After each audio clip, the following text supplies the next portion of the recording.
Salut à tous et bienvenue dans Malte à propos, épisode 36. Aujourd'hui, nouvelle dégustation comparative au programme, une dégustation comparative spéciale Bourbon. Dans l'épisode précédent, je vous expliquais un peu la notion de whisky américain, la différence entre la notion de Bourbon et bien sûr la différence entre whisky américain et single malt Scotch whisky. Pour cette dégustation comparative à l'aveugle, j'ai 5 whiskies devant moi, 4 bourbons, un single malt Scotch whisky. Le but, ça va être de déterminer lequel de ces whiskies est le Scotch. Ça paraît assez simple comme ça à première vue comme objectif principal, mais j'en suis pas si sûr en fait. Pourquoi? On va le voir tout de suite avec la présentation des 5 whiskies que je vais déguster aujourd'hui. Alors, le premier d'entre eux, peut-être, c'est celui-ci. Certains d'entre vous, peut-être, le connaissent déjà.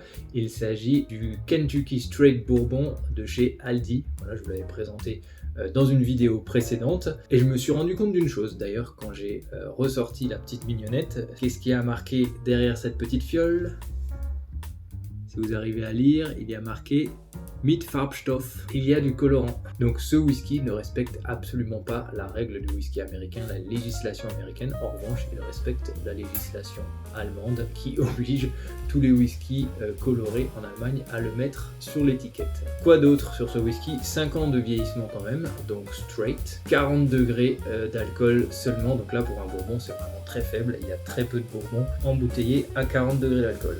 Donc voilà, ça c'est le premier, ce sera notre représentant des bourbons de supermarché. Deuxième whisky dégusté aujourd'hui, vous le connaissez également, il faisait partie de la vidéo précédente, de l'épisode 35 de Malte à propos, donc c'est le Four Roses Single Barrel, vieilli dans un seul fût. Évidemment, comme tous les bourbons, fût vierge US carbonisé à l'intérieur, donc pas de colorant, merci beaucoup, pas de colorant. 8 ans de vieillissement au moins et 50 degrés d'alcool. Un bourbon somme toute de qualité, voilà, équilibré, pas trop sucré. Je vous conseille ce bourbon, j'espère aussi que je vais pouvoir le reconnaître. Troisième whisky, le Kings County Bourbon. Vous ne connaissez pas cette distillerie, c'est normal, ce sera un peu notre représentant des micro-distilleries américaines. La Kings County Distillery, c'est la première distillerie artisanale à avoir vu le jour à New York, elle a même pas 20 ans, mais elle s'est déjà taillée une très belle réputation parmi les fans de whisky et notamment parmi les fans de bourbon. Straight Bourbon Whisky, donc au moins 2 ans, entre 3 et 6 ans en fait de vieillissement. Qu'est-ce qu'il a de particulier? C'est sa composition. 80% de maïs bio cultivé dans les environs de New York et 20% d'orge d'Angleterre. Pour un bourbon, c'est 51% de maïs minimum, un corn whisky 80% minimum. Donc il pourrait s'appeler corn whisky. C'est tout simplement bien moins connu, bien moins répandu aux États-Unis et ailleurs dans le monde. Et deuxième chose, les fûts ont été carbonisés à l'intérieur, voilà, ce qui n'est pas nécessaire pour un corn whisky, donc le distillateur a tout simplement préféré appeler ce whisky un straight bourbon whisky, ce qui est plus vendeur. Pas de coloration, pas de filtration et 45 degrés d'alcool. Donc c'est un whisky que je connais pas très bien, si je le reconnais, ça tiendra du miracle. Quatrième whisky dégusté aujourd'hui, le Larceny Kentucky Straight Bourbon Whisky. Également un whisky que je connais très peu. C'est un bourbon tout ce qu'il y a de plus classique, à peu près dans la même gamme de prix que le Four Roses de tout à l'heure. 46 degrés d'alcool, pas de filtration, pas de coloration, il respecte toutes les règles évidemment du whisky américain et du bourbon. Au-delà des 51% de maïs, la deuxième céréale ce sera majoritairement du blé. Ça devrait être un bourbon particulièrement doux et sucré. Et pourquoi ce nom, Larceny? En fait c'est un hommage à John E. Fitzgerald qui était un contrôleur du trésor américain et il était en charge du contrôle des fûts de whisky dans le Kentucky. Apparemment, il s'est fait une certaine réputation parce que c'était un grand amateur de whisky et qu'au final, il s'y connaissait vraiment. Et deux, parce qu'en fait, dans les fûts qu'il contrôlait, on s'est rendu compte qu'il y avait une part des anges un peu plus élevée que la moyenne. D'où le nom, du coup, Larceny Bourbon. Voilà, Larceny c'est transparent comme nom en français, Larcin. Hommage à John E. Fitzgerald, ce sacré John qui piquait du whisky. Dernier whisky dégusté aujourd'hui, c'est un single malt Scotch whisky, le Benromach organique. Pourquoi j'ai choisi ce whisky? Pour me compliquer la tâche, évidemment, vu que c'est un whisky, un single malt qui a vieilli 8 ans exclusivement dans des fûts de chêne US vierges. Sauf que là, c'est du 100% orge maltais écossais. À part ça, on est sur des critères à peu près équivalents au bourbon, 46 degrés d'alcool, pas de filtration, pas de coloration. But premier, arriver à déceler le single malt parmi les bourbons. Deuxième but de la dégustation, arriver à reconnaître au moins certains bourbons, j'espère au moins le bourbon Aldi, et peut-être, si tout va bien, le Four Roses que je commence à connaître.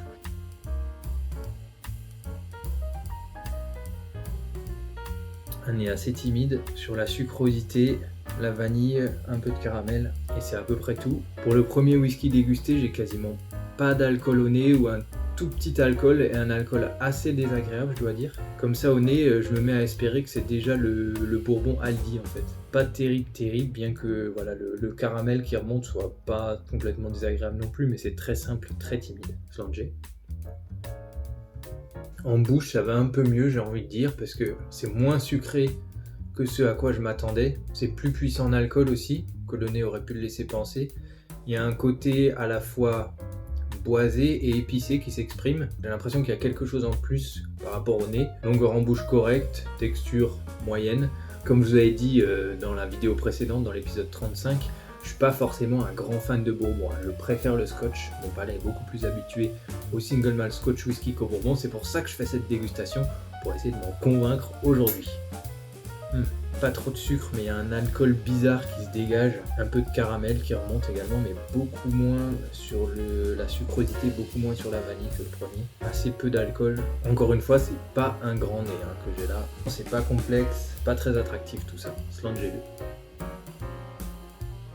En tout cas, je suis persuadé, les deux premiers, c'est des bourbons. Donc pareil, ça s'est un tout petit peu amélioré en bouche, encore que très sucré, très caramel, un peu moins aqueux que sur le premier bourbon, mais encore une fois, voilà, c'est pas trop ce à quoi je suis habitué, c'est pas trop à mon goût. C'est assez brut, c'est un peu plus puissant en bouche qu'au nez, mais c'est quasiment que sur le caramel, très unidimensionnel. C'est pas complexe, la longueur en bouche est pas top, le whisky s'est quasiment évanoui déjà maintenant. Un nez assez différent des deux premiers, toujours assez timide, mais plus élégant, je dirais, plus fin. Le gros plus de ce nez par rapport aux deux premiers, c'est un peu cet alcool un peu dérangeant, voilà, qui était pas bien fondu, pas trop présent, mais pas bien fondu, qui là n'est pas présent du tout. Léger, équilibré, boisé, un peu d'épices, c'est mon nez préféré sur les trois. Donc ça se ressent également en bouche, plus fin. Sur les épices, un peu de vanille qui ressort. Voilà, la texture est pas terrible par contre, la longueur en bouche ça va.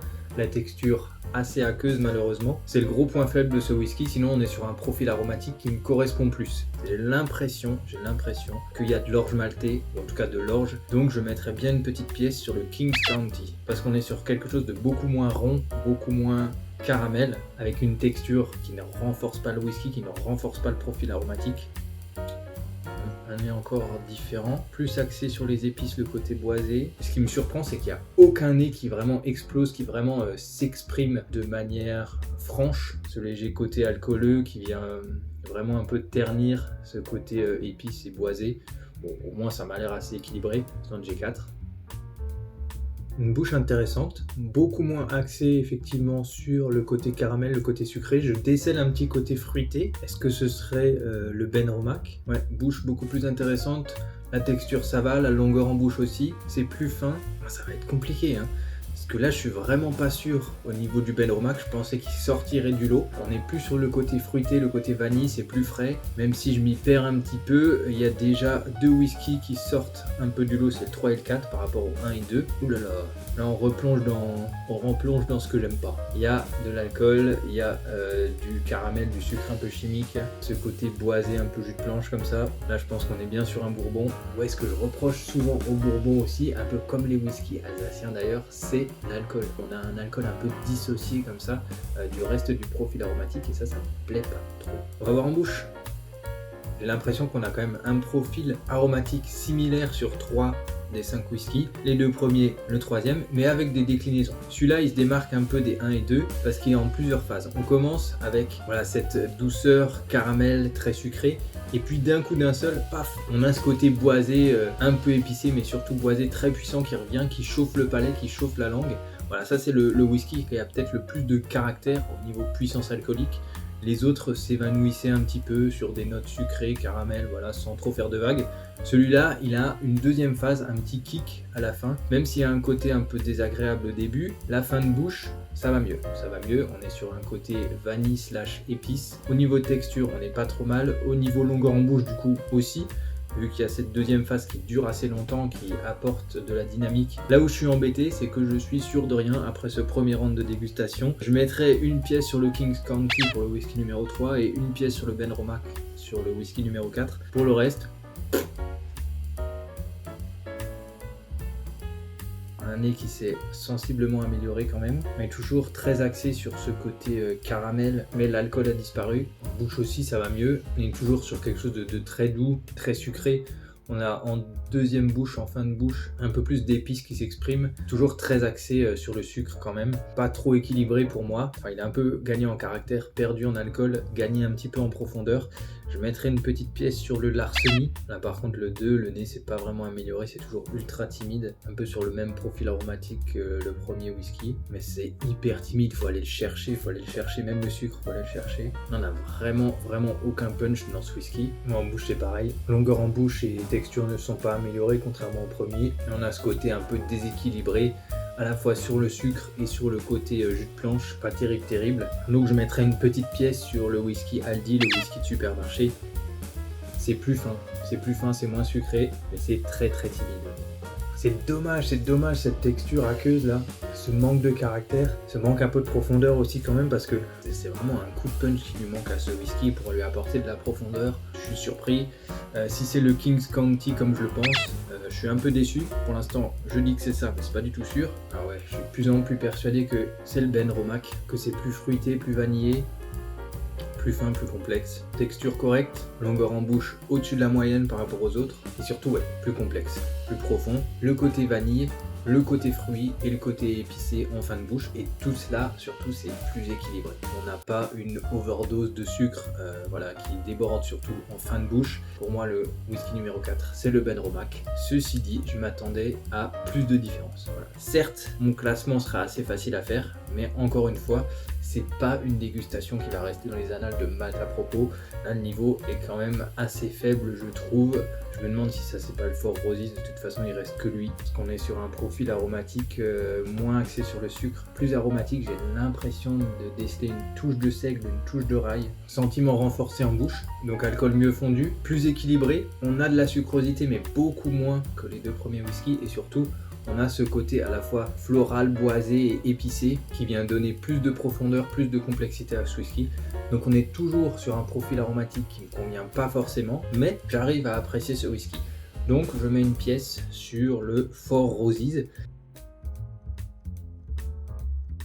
On va passer au verdict. De mon côté, au verdict et au classement. Whisky numéro 1, c'est le Larceny. Whisky numéro 2, c'est le whisky de supermarché, le Kentucky Straight Bourbon Whisky de Aldi. Le numéro 3 pour moi c'est le Kings County. Le 4 le Benromach, c'est là où il y a le plus d'enjeux.